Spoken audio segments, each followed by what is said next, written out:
ओम गुरु ब्रह्मा गुरु विष्णु गुरुदेव महेश्वरो गुरु साक्षात परम ब्रह्म तस्मै श्री गुरुवे नमः। प्यारे साथियों, प्यारे भक्तों और समस्त मानव जाति को मेरा कोटि कोटि प्रणाम। आज मैं आपके सामने एक विषय रख रहा हूं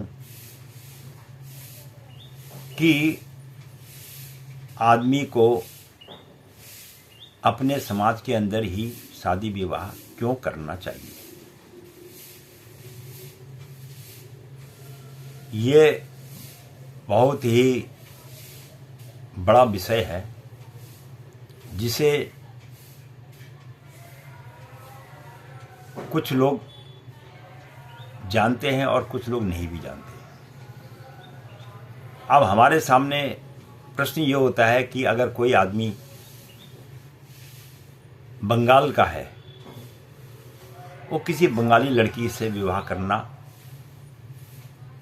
पसंद करता है, उसके परिवार वाले सब मिलके। कोई मद्रासी है तो वो मद्रास में विवाह वगैरह करना पसंद करेगा। कोई पंजाब का है तो पंजाब में शादी विवाह करना पसंद करेगा। और कहने का मतलब है जो जिस प्रांत का, बिहार का है वो बिहार पसंद करेगा। लेकिन कुछ लोग ऐसे भी हैं जो इन चीज़ों को नहीं मानते हैं, जिन्हें प्रेम हो जाता है। अब प्रेम की तो कोई सीमा है नहीं। ना उसे इस बात का फर्क होता है कि मैं क्या कर रहा हूँ और मुझे क्या करना चाहिए, मुझे क्या नहीं करना चाहिए। और फिर बोलता है क्या रखा है इन चीज़ों में।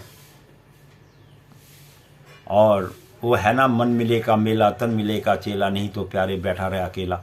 तो इस विषय में भी थोड़ा सा मैंने कहा लोग सम्मुख प्रकाश डाल दूँ। हम ना इस पक्ष में हैं कि कोई किसी से विवाह क्यों कर रहा है, क्या क्यों नहीं कर रहा है, इस विषय में तो कहना बेकार है। ना मैं किसी के खिलाफ हूँ, ना मैं किसी के सहमत हूँ। मेरे कहने का मतलब है कि अगर आप किसी भी धर्म के हों, किसी भी जाति के हों, किसी भी हो, तो आपको चाहिए अपने ही हिसाब से, अपने जो तुम्हारा कल्चर आपको कहता है उसी हिसाब से आप विवाह कीजिए। अब क्या है कि कई बार जो लोग अपने हिसाब से विवाह करते हैं उन्हें आगे चल के बड़ी दिक्कतें आती हैं। वो दिक्कतें कैसी आती हैं? क्योंकि हर भारतवर्ष जैसे हो, अमेरिका हो, जापान हो, तो उनको क्या है कि अपने हिसाब से विवाह करने में दिक्कतें इसलिए आती हैं कि अगर बाई द वे कोई हिंदुस्तानी आदमी किसी अफ्रीकन औरत के साथ विवाह कर लेगा तो क्या वो उसके रीति रिवाजों को जानता है? क्या वो उसके साथ में भाषा हमारी मेल खाएगी? नहीं खाएगी। इसी प्रकार से आदमी जो विवाह करता है वो उसी जगह पे पसंद करता है जहाँ पर उसके विचार मिलते हैं, उसकी भाषा मिलती है और उसके रीति रिवाज मिलते हैं। तो इन चीज़ों को ध्यान में रखते हुए आदमी को चाहिए कि अपनी रीति रिवाज के हिसाब से ही विवाह करे। और अगर आदमी ये चाहता है कि मैं अपने परिवार से अलग रहूं, कट के रहूं और मुझे किसी से कोई लेना नहीं, किसी से कोई देना नहीं, तो वो कहीं भी विवाह कर ले, उसको कोई हर्जा नहीं है विवाह करने में।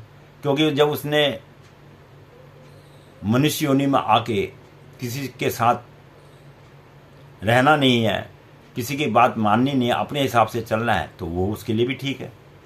और जो मानता है उसको भी, उसके लिए भी ठीक है। क्योंकि ये तो आदमी के लिए बड़ी समस्या उस समय उत्पन्न होती है जब कभी भी घर के अंदर में कोई समारोह वगैरह होते हैं, तब उसे इस बात का एहसास होता है कि यार ये तो ऐसा नहीं कर रहा है, ये ऐसा नहीं कर रहा है, तो उस तकलीफ को देखते हुए आदमी को चाहिए कि वह अपने ही समाज में शादी विवाह करे। अब हम यहाँ से अफ्रीका चले जाएं और अफ्रीकन लड़की से या किसी और कोरिया या तंजानिया या कई ऐसे कंट्रीज है वहाँ जाके विवाह कर लेते हैं, तो हम तो उनके विवाह करने के बाद ना तो हमारे परिवार वाले उनसे बात कर पाएंगे, क्योंकि उनको उसकी लैंग्वेज ही नहीं आएगी, भाषा ही समझ में नहीं आएगी। तो आदमी को रीति रिवाज के हिसाब से ही अपना विवाह करना चाहिए। और अच्छा तो यही है, अगर माता पिता कोई विवाह का प्रस्ताव लेके लड़के के आगे या लड़की के आगे लेके आए तो उसमें स्वीकृति देना ये बच्चे का काम है कि वह उसे अपने योग्य समझता है या नहीं समझता है, क्योंकि ज़बरदस्ती तो आज की डेट में कोई किसी से कुछ कर नहीं सकता, वो समय तो चला गया है। तो अब मेरा तो इसमें इतना ही विचार ये था कि आपको जो भी कार्य करना है परिवार की सहमति से कीजिए, बिना क्लेश के, बिना झगड़े के अपना विवाह आदि कीजिए, जिसमें आपकी भी भलाई हो, परिवार की भलाई भी हो, समाज की भी भलाई हो। नमस्कार।